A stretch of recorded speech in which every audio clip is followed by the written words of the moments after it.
Norway ऐसी destination है जो ऐतिहासिक भी है क्योंकि नोबेल की शांति पुरस्कार इसी शहर में दिया जाता है।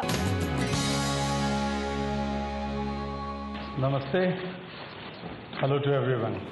हम इस वक्त हैं नॉर्वे शहर में और नॉर्वे शहर के नोबेल इंस्टीट्यूट के ठीक सामने, वही इंस्टीट्यूट जहां से ऐलान हुआ और दुनिया को पता चला कि भारत के कैलाश सत्यार्थी और पाकिस्तान की मलाला यूसुफजई को दिया जाएगा 2014 का संयुक्त रूप से नोबेल शांति पुरस्कार।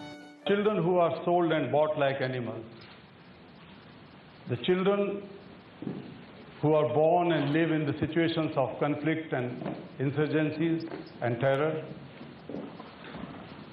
the children who are made hostages, the children who are put to work as prostitutions, the children who are made child soldiers. This is a great honor for all of them. It is not for me alone, and I am sure that Malala will join us in accepting it, that it is for all the girls and boys in the world. Malala को 17 साल की उम्र में लड़कियों की पढ़ाई के लिए लड़ाई लड़ने के लिए ये अवार्ड दिया गया, तो वहीं भारत के कैलाश सत्यार्थी को बाल श्रम रोकने के लिए ये अवार्ड दिया जा रहा है।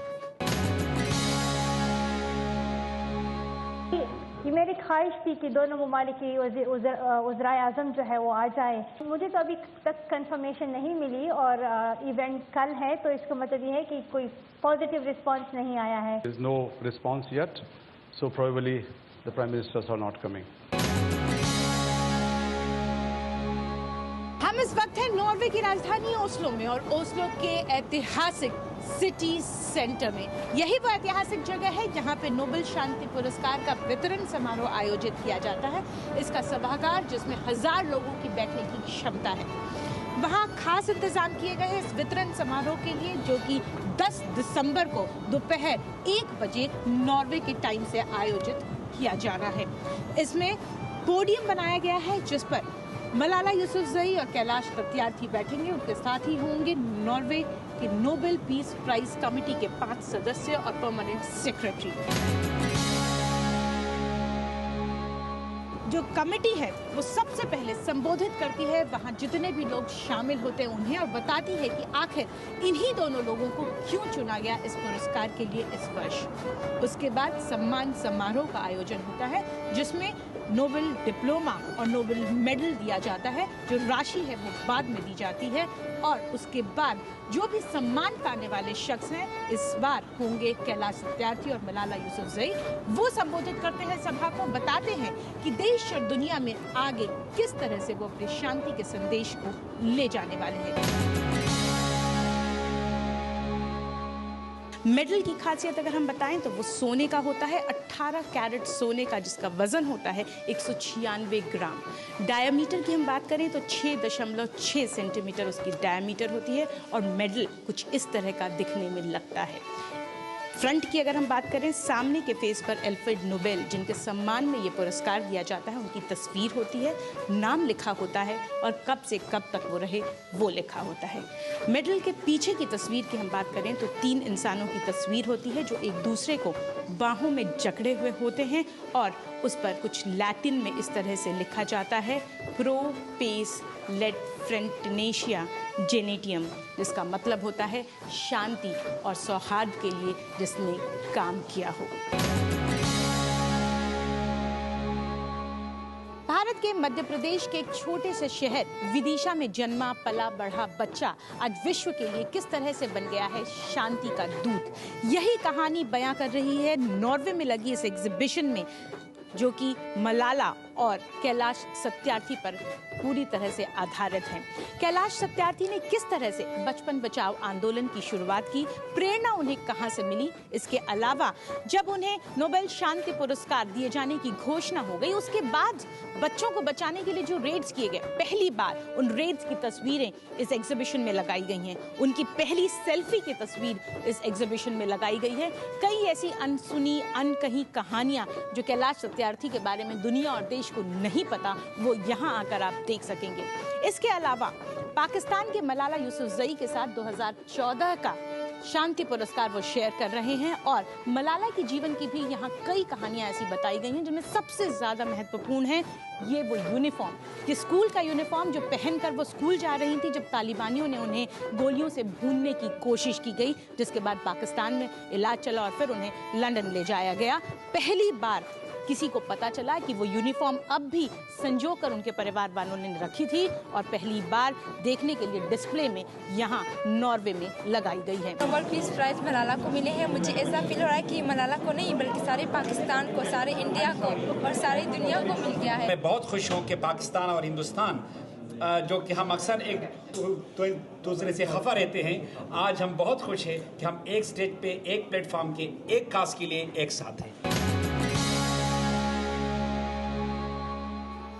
नॉर्वे के नोबेल इंस्टीट्यूट के ठीक बाहर लगी है ये प्रतिमा अल्फ्रेड नोबेल की, जिन्हें दुनिया नोबेल शांति पुरस्कार के संस्थापक के तौर पर जानती है और साथ ही मानती है एक आविष्कारक, क्योंकि उन्होंने डायनामाइट का आविष्कार किया था। वही डायनामाइट जिसके पेटेंट से वो दुनिया के सबसे अमीर इंसान बन गए थे उस वक्त, और उसी डायनामाइट की वजह से उनके स्टॉकहोम की फैक्ट्री में आग लग गई और उसमें उन्होंने खो दिया अपना सबसे छोटा भाई।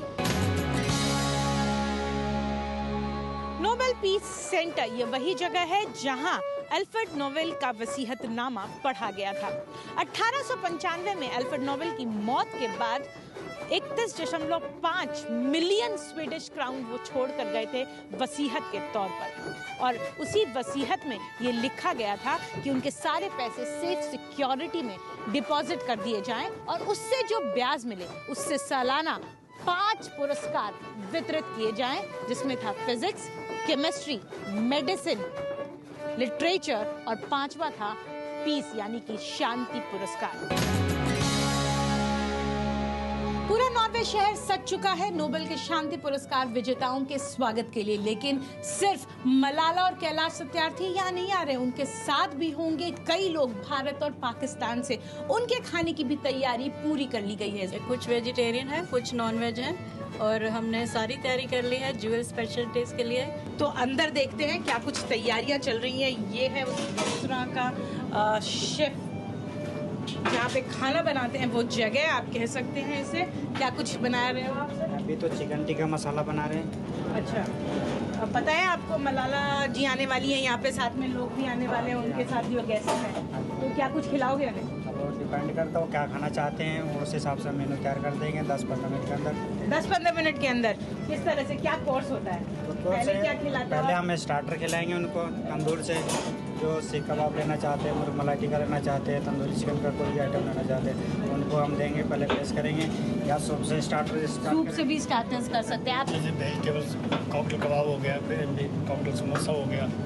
समोसा स्टार्टर्स में बिल्कुल क्रिस्प, वैसे जैसे भारत में मिलते हैं। यहाँ ठंड में सबसे ज़्यादा जो दिक्कत हमें आई है वो यहाँ पे गर्म चीज़ तो मिलती नहीं है। हर चीज़, चाय में भी दूध ठंडी इस्तेमाल करते हैं, वो नाश्तों में भी हमेशा वो ठंडे ही चीज़ का इस्तेमाल करते हैं। तो कुछ गरम अगर पहुँचे यहाँ रात को। स्पाइसेस बेस्ट, इस विंटर के माहौल में सबसे बढ़िया स्पाइसेस टू वार्म देम, और उसके लिए हमारी बहुत वेज और नॉन वेजिटेरियन टीम दोनों तैयार बैठे हैं। गलोटी कबाब, नान, इधर कोल्हापुरी मिक्स वेजिटेबल और मेथी मलाई मटर, सब कुछ तैयार है। तो आप देख सकते हैं ज्वेल्स ऑफ इंडिया के सारे जो ज्वेल आइटम्स हैं वो सब तैयार हैं। आज शाम के इनके जो खास मेहमान हैं भारत और पाकिस्तान के, उनको खिलाने के लिए। हमारी सबसे ज़्यादा फेमस है पिस्ता kulfi, north Indian sweet dish. इसमें हम दूध और बादाम और पिस्ता और कार्डेमम्स डाल के सर्व करते हैं। साथ में आप देख रहे हैं एक्जोटिक फ्रूट हैं, अनार है, पैशन फ्रूट है। सर्विंग स्टाइल तो निश्चित तौर पर ऐसा सर्विंग स्टाइल पिस्ता कुल्फी के लिए स्ट्रॉबेरी स्पेशलिटी के साथ ये सर्विंग है। यहाँ जब कैलाश सत्यार्थी और मलाला यूसुफजई पहुंचेंगे तो ऐसा नहीं लगेगा कि वो भारत या पाकिस्तान को मिस कर रहे हो। संजीव खापड़ी के साथ सरोज सिंह, एबीपी न्यूज।